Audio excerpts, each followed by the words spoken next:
ठीक है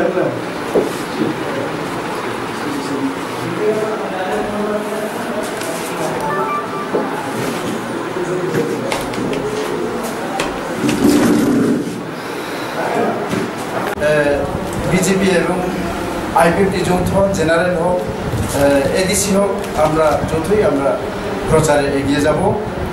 আমি তার জন্য সমস্ত আইপিএফটি এবং বিজেপি কর্মী এবং নেতৃবর্গদের আহ্বান করছি। এই যৌথ কনভেনশন মাধ্যমে আগামী শনিবার 23 তারিখ বীরচন্দ্রমনুতে একটা যৌথ মিছিল করা হবে আইপিএফটি এবং বিজেপি পার্টির পক্ষ থেকে।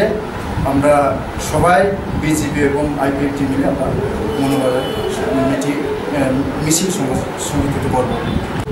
গতকালকে টুই কর্মপাড়া নিয়ার রিকোয়েস্ট পাশে মানগর গুরুগ্রাম রিয়ান মহোদয়ের বাড়িতে আমরা বিজেপি এবং আইপিএফটি পার্টির যৌথ একটা কোঅর্ডিনেশন কমিটি গঠন করা হয়।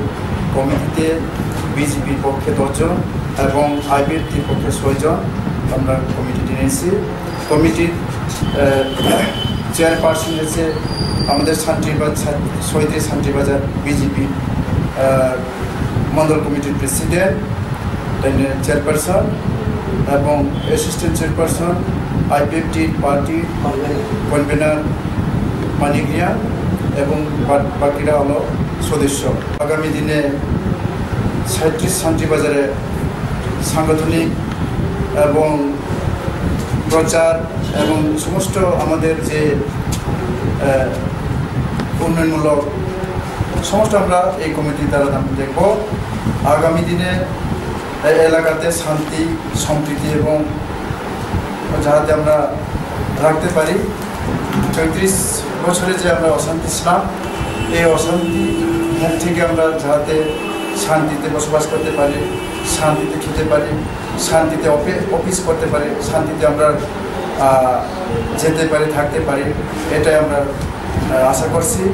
আগামী দিনে আমাদের ভিলেজ কমিটির ভিলেজ কাউন্সিল ভিলেজগুলির যে নির্বাচন হবে এবং জেনারেলে পঞ্চায়েত এবং পঞ্চায়েত রাজ এসবগুলো নির্বাচন হবে এবং এরপর আগামী 2019 লোকসভা নির্বাচন হবে। এগুলি নিয়ে আমরা আজকে মিটিংয়ে আলোচনা হয়েছে। ফার্স্ট মিটিং মতে শ্রী গুরুগ্রাম রিয়ান মহাশয়ের বাসভবনে আমাদের আইপিএফটি বিজেপির একটা যৌথ কমিটি হয়, কোঅর্ডিনেশন কমিটি। তাইলে আমরা আগামীতে আজকে আমাদের প্রথম সভা হলো শান্তিবাজার বিধানসভা অফিসে। আমরা আজকে রেজলিউশন নিয়েছি, প্রতিজ্ঞাবদ্ধ হয়েছি আমরা আর আমাদের ভিতরে দুই দলের ভিতরে কোনো রকম মারামারি কি অশান্তি সৃষ্টি করতে আমরা দেব না। আমরা যৌথভাবে দুই দল কাজ করব।